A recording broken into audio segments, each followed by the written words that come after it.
Bentrovati, riparte oggi la nostra trasmissione Diritti Negati. Avremo mezz'ora a disposizione per parlare insieme al nostro avvocato Pierpaolo Rodigliero, responsabile del Codacons Cosenza.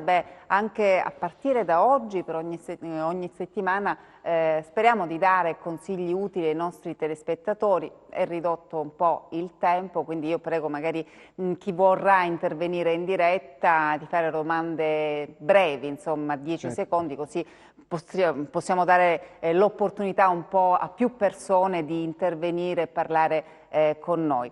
Da un po' che non ci vediamo, avvocato, ci sono alcune novità, ecco, cominciamo con queste informazioni, no, che noi diamo come sempre ai nostri telespettatori. Cominciamo dalla rottamazione delle cartelle. Ci sono delle scadenze? Sì, la scadenza più immediata è quella del 2 dicembre. Tutti quanti sappiamo, coloro che hanno aderito all'ultima, possibilità di definizione agevolata dei debiti con l'erario, quindi con l'Agenzia delle Entrate, naturalmente era fissata per legge a fine novembre, quindi fine novembre 2019, cade di sabato, per cui è stato prorogato al 2 dicembre. Quindi sappiamo benissimo che scade la prima rata per coloro che hanno aderito alla rottamazione ter oppure al saldo e stralcio. Tutti quanti hanno notato che la prima rata, sia per quanto riguarda il saldo e stralcio che la rottamazione, è di un importo molto maggiore rispetto alle altre rate con le quali il soggetto che è indebitato ha aderito. Si può arrivare, lo ricordiamo, il massimo numero consentito è fino a chi ha aderito alla rottamazione ter o al saldo stralcio entro il 30 aprile 2019, a tempo in rate trimestrali e o semestrali fino al 2023 per pagare, c'è tutta la scadenza quindi nelle lettere che sono arrivate a casa dei contribuenti per poter pagare. La prima rata è una rata un po' maggiore. Avvocato, diamo sì, precedenza perfetto. ai nostri telespettatori, abbiamo già una telefonata, pronto? Sì, pronto, buonasera, chiamo da Cosenza. Volevo chiedere qualcosa all'avvocato. Sì, signora, in tempi rapidi perché sa il nostro tempo. Sì. Grazie. No, niente, siccome in una delle ultime puntate della volta scorsa aveva parlato del fatto che quando si chiude un conto alle banche, le banche si danno un termine entro cui rispondere, altrimenti dovrebbero pagare una penalità. Siccome è successo a me, dunque il 29 novembre sono scaduti i 20 giorni di tempo i giorni lavorativi che la banca si era presa quando ho chiuso il conto, ho definito il tutto. Però ad oggi non ho ricevuto nessuna risposta. L'impiegata che mi ha fatto l'operazione ha detto che avrei ricevuto a casa un esatto conto di chiusura, però ad oggi sono scaduti i 20 giorni lavorativi, non è successo niente. Cosa devo fare? Devo ritornare alla banca e ricordare la penalità? Non so come comportarmi. Perché abbiamo un po' di All'inizio, proprio all'inizio praticamente avete estinto un conto? Sì, ho cambiato banca perché ne ho trovato una senza spese. Quindi ha cambiato banca. E praticamente avete trasferito il conto corrente, avete chiuso il rapporto di conto corrente, sì. O avevate anche un mutuo e quindi avete fatto la surroga il passando... mutuo è rimasto da loro, gli ho firmato una RID e la pensione mi viene accreditata su un'altra banca. Quindi avete chiuso il rapporto di conto corrente ordinario, quello che voi utilizzate per canalizzare la pensione, per fare le operazioni di prelievo e di versamento, e siete andati in un'altra banca. Sì. Allora tenete presente che avete fatto la richiesta per iscritto per cessare questo rapporto. Sì.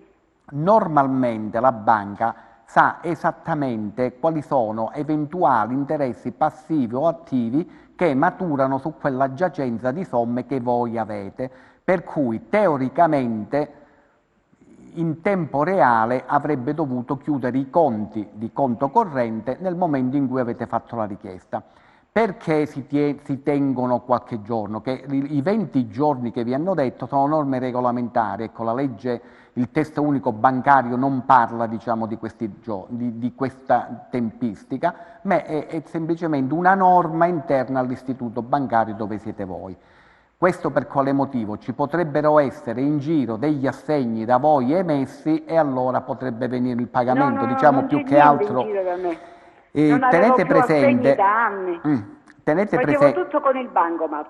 Perfetto, tenete presente che se dal momento in cui avete depositato la richiesta di cessazione del rapporto di conto corrente, da quel momento, se non ci sono quegli eventi che vi ho detto, cioè un assegno che deve venire, un calcolo degli interessi in quel Questo momento, sì, interessi calcolo degli attivi o interessi, interessi passivi, da quel momento non decorre nessun'altra spesa o interesse a vostro carico.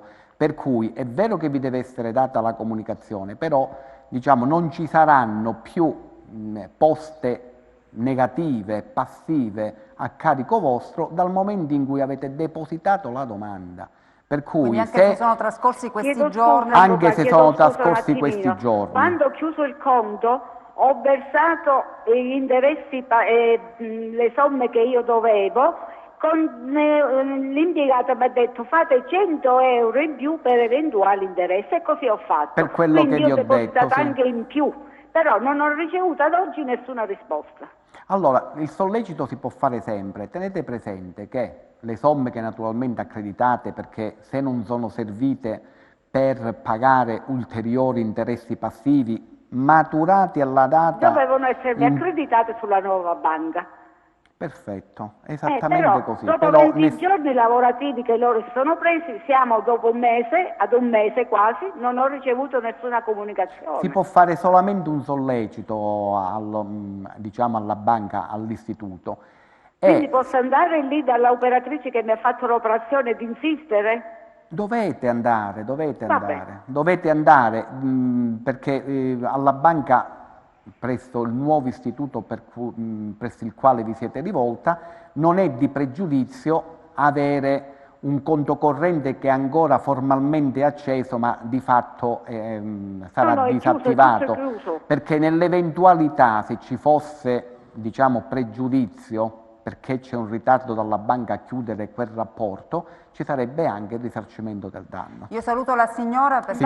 Va bene. Grazie. Comunque andrò alla banca e insisterò. Grazie certo, mille, un sollecito buonasera. anche per iscritto, io consiglio sempre anche per iscritto. Sì, ma per iscritto, perché sia quando si va a fare la cessazione, sia quando si fa qualche sollecito, è sempre meglio allo iscritto, sportello, diciamo, farsi dare la ricevuta, perché, diciamo, poi non avendo prova di quando noi abbiamo chiesto la cessazione del rapporto, poi ci viene difficile andare a fare i conteggi proprio temporali, quanto tempo è passato, ecco, da quando ho fatto la disdetta. No, noi lo consigliamo sempre per iscritto, per qualsiasi cosa. O PEC raccomandata, ecco, sempre. Bisogna avere una carta in mano, poi alla certo. fine, perché magari si fanno le file agli sportelli, si ricevono magari delle rassicurazioni, poi magari non si ottiene quello per cui noi abbiamo fatto la fila e rimaniamo... Sì, il recesso telefonico spesso e volentieri poi non ci viene contabilizzato. Certo. Telefonata, pronto?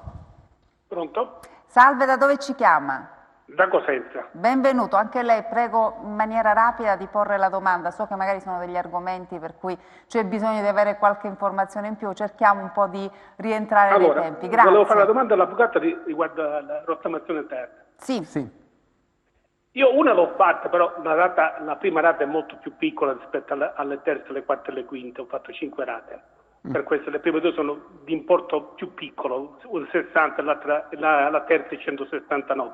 La domanda che volevo fare io è una cartella di una sentenza del 2011, una cartella del 2011, arrivata per ritardo loro nel 2018, fine dicembre 2018, come mai non mi hanno accettato la rottamazione terra? Come mai? Non hanno accettato la rottamazione per questa cartella. Perché è stata messa a ruolo nel 2018, anche che la sentenza è del 2011. Perché sapete benissimo che c'è un limite temporale all'accesso, c'è stato il limite temporale all'accesso alla rottamazione. Per cui la rottamazione, voi Ma avete alla terra avevo avete fatto aderito. domande per la rottamazione, non mi è stata accettata. No, non che non vi è stata accettata. Se una Perché cartella era fuori legge era fuori termine, la la cartella che cartella... hanno messo loro. Allora, siccome nelle due precedenti, questa è la terza, siamo in attesa di una quarta col nuovo anno, di rottamazione, il principio è rottamare non i carichi, quello che è andato all'agente della riscossione. L'agente della riscossione si manifesta a mezzo cartella esattoriale. Purtroppo avete ragione, perché è liberticida questa norma, perché un carico fiscale che noi abbiamo negli anni precedenti, a distanza di molto tempo, viene portato in riscossione e viene notificato al contribuente. Per questo semplice motivo moltissime cartelle 2018 che si sono riferiti a ruoli liquidati negli anni precedenti non sono entrati nelle agevolazioni. Proprio il caso del telespettatore, perché è una norma liberticida. No, invece di scrivere un i accertamento carichi, dell'82, 1982, giudicato dopo al 2011, dopo circa 30 anni, 29 anni per la prima di primo grado, che poi non ho avuto nemmeno la comunicazione. Mi è arrivata la cartella del 2018 e non ho potuto rottamare un debito del'82. Non è lo debito del 2011 che mi è arrivato, un debito del 1982. Tenete presente che voi intanto impugnate al regionale quello che vi è arrivato dal primo grado. Questo per quale motivo? Ecco un altro buco della norma. Solo nel processo tributario non è possibile adire, diciamo, la Corte di Giustizia. Sapete benissimo che la legge Pinto per i ritardi nei processi risarcisce per ogni anno di ritardo colui che o ha vinto o ha perso, comunque ha subito un processo così lungo. Solo nel processo tributario non è valevole la legge Pinto. Quindi, benché il telespettatore, ma ne capitano nelle aule di giustizia tributaria tantissimi, un primo grado dura 25 anni, uno non ha diritto ad adire, e la cosa pregiudizievole è quella che poi viene messa la cartella e voi dovete impugnare, perché siccome vi faranno l'esecuzione con tutti gli interessi passivi e le sanzioni che sono decorse in questi quasi 2 decenni che voi mi state dicendo. Dall'82. No, dall'82. Per cui voi andate a impugnare, perché il cittadino che colpa ne ha se deposita un ricorso, e come sappiamo nel giudizio tributario una sola udienza c'è, per cui dal momento del deposito al ricorso a quando uno ha il piacere di poter conferire con i giudici passano 30 anni, 35 anni, certamente non può ricadere una lacunosità, un ritardo nella macchina della giustizia sul contribuente, certo. Per cui naturalmente va impugnato, perché proprio quello che vi arriverà come cartella, perché sarà... No, la cartella è già arrivata, la sto già pagando. Il discorso è anche, ho trovato però una persona molto gentile all'Agenzia delle Entrate, che mi ha fatto una riduzione sia degli interessi che delle sanzioni. Però questo è l'aspetto liberticida. Come mai non la posso rottamare per una cosa così vecchia dell'82 che loro mi hanno mandato con notevole ritardo? Ma certo, perciò sto dicendo, questo è un buco nella norma. Ma io ho fatto una raccomandata al ministro e me l'hanno bocciata, gli ho mandato una raccomandata dice che loro l'hanno messa a ruolo il 2018, per loro non può fare più niente. La norma dice la norma dice questo, è un buco, e la norma dice questo perché è andata a guardare la forma, cioè quando è arrivata la cartella esattoriale, e 31 non la dicembre sostanza 2018. che si tratta di un debito vecchio, per cui solo adesso è andato in riscossione, però il debito Quindi è si fa riferimento al 2018, ecco, per dire. Perfetto, Si fa riferimento a perfetto. quella data. Si fa Purtroppo c'è 2018. la norma, cioè bisogna comunque rispettare la legge, la norma. No, ma la legge nessuno, non certamente, è stata non una mia mancanza di non certo, pagare, no, chiaramente, è stato un loro ritardo. certo, È stato un loro ritardo, questo però è un purtroppo, buco della norma, è proprio un buco della norma. Purtroppo Allora posso rifare la domanda all'Agenzia delle Terre per arrivare alla rottamazione delle terre? Dovete andare? Può rifare la domanda Posso rifare per di nuovo l'altra rottamazione?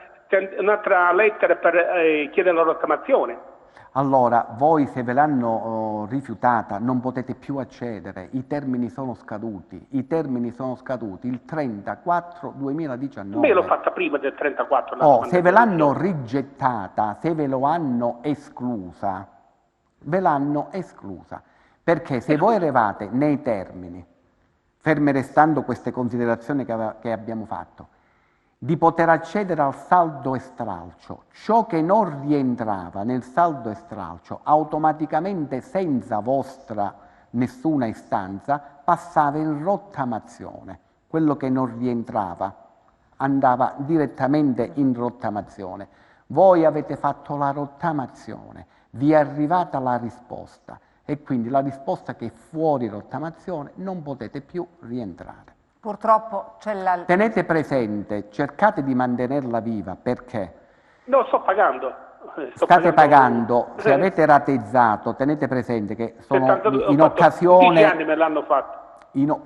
In occasione, non c'è ancora la norma, in occasione dell'entrata in vigore perché stanno riformando il processo civile, eccetera, eccetera, molto probabilmente con il nuovo anno ci sarà, diciamo, un'altra possibilità. Un'altra rottamazione. Sì, un'altra, sì, c'è già depositato, però stiamo aspettando e rientreranno anche coloro che sono in rateizzazione, non in rottamazione, in rateizzazione. In come sto facendo io in questo momento. Certo. Aspettiamo allora per vedere se quest'altra rottamazione... Però voglio dire, la lentezza della giustizia dall'82, 2011, 2018, voglio dire, non è che... me l'ho pure dimenticato che c'era questo qui, mi sono trovato dopo 37 anni la cartella...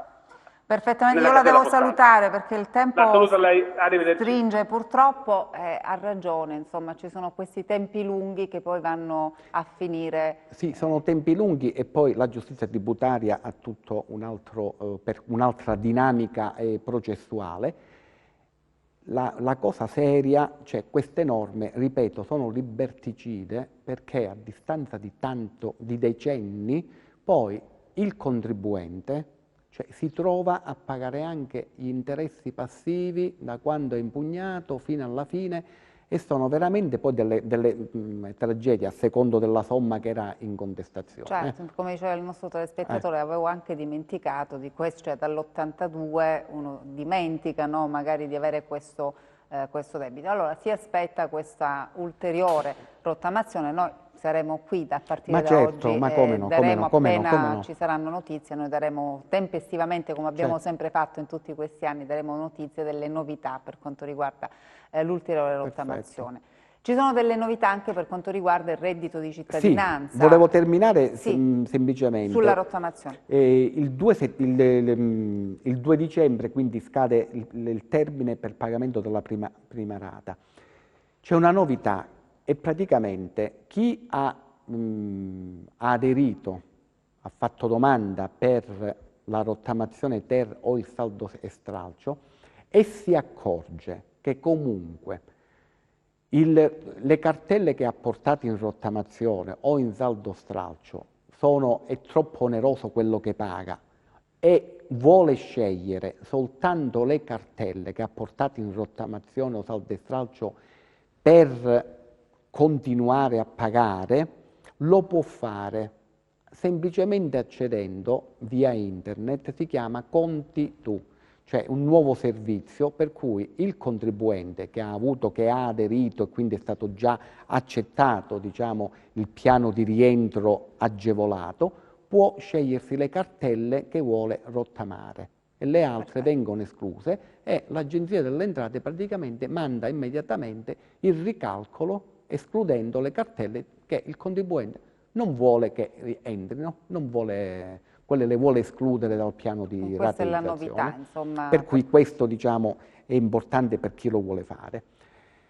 Altra cosa importante che siamo relativamente in scadenza, però bisogna farlo subito, ci sono delle novità per quanto riguarda il reddito di cittadinanza. Il reddito di cittadinanza nell'ultimo anno è stato rimaneggiato e nel ricalcolo che stanno facendo ci sono alcuni beneficiari del reddito di cittadinanza che si vedranno aumentare, diciamo, la somma a loro disposizione, perché, diciamo, le somme stanziate sono in esubero e perché hanno rivalutato un poco quello che era la cifra da dare a titolo di reddito di cittadinanza con l'effettivo costo della vita. Importantissimo che, diciamo, per ogni misura agevolativa il cittadino che ne fa richiesta, lo sappiamo che deve presentare la certificazione ISEE ogni anno, a pena la sospensione del beneficio, ancora di più per il reddito di cittadinanza. E il reddito di cittadinanza dal 1° gennaio 2020 bisogna naturalmente depositare, portare il nuovo ISEE. Il nuovo ISEE, sappiamo, è stato modificato. Innanzitutto si può richiedere anche direttamente online. Nella sezione reddito di cittadinanza si può andare veramente a ricerca libera, reddito di cittadinanza all'INPS, a parte che c'è il simulatore per simulare quant'è la somma, ma anche effettuare lì il calcolo ISEE. Ma come abbiamo sempre detto, a qualunque patronato o a qualunque CAF in modo gratuito è la forma migliore per andare a farselo fare nuovo. E soprattutto adesso c'è la possibilità, è entrata in vigore perché prima dell'estate aspettavamo il 1° settembre, diciamo che dal 1° settembre tutti i CAF e i patronati adesso emettono l'ISEE corrente. L'ISEE corrente è molto importante perché sappiamo non va a fotografare la situazione economica del nucleo familiare riferita a 2 anni prima, ma è un ISEE proprio immediato, quindi la situazione fotografa la situazione attuale, istantanea del soggetto. Questo per quale motivo? E anche questa è una norma anti-evasione fiscale, perché spesso e volentieri succedeva che il reddito che si manifestava con l'ISEE era dissonante, inferiore dal reddito attuale. Poi, come sempre succede, le verifiche vengono fatte e allora poi il beneficio viene revocato e si va naturalmente a revoca anche di quello che si è percepito, per cui si va a recupero. Per cui è molto importante tutti quanti l'aggiornamento costante della situazione economica. E ogni movimento che c'è nella situazione economica dei soggetti che percepiscono il reddito di cittadinanza entro 30 giorni, stesso mezzo con cui hanno depositato la domanda di reddito di cittadinanza, devono comunicare la variazione migliorativa o peggiorativa della propria situazione socio-economica.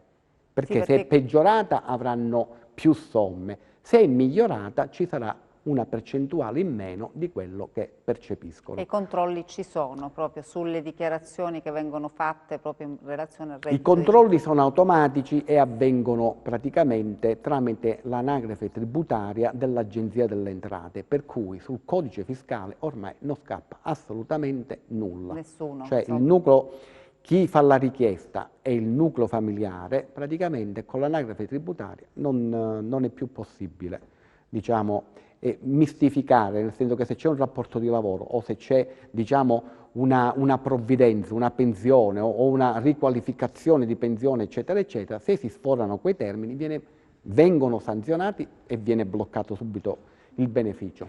Avvocato, il tempo a nostra disposizione è terminato, ma noi torneremo la prossima settimana, sempre mercoledì alle 15 e abbiamo tanti altri argomenti da affrontare. Ce n'è uno molto importante che riguarda il mutuo, il fondo mutuo per le giovani coppie. Ne parleremo la prossima settimana perché ci sono anche lì delle novità davvero importanti. Intanto la ringrazio, grazie a avvocato, e come sempre grazie anche a voi che siete rimasti in nostra compagnia. Arrivederci.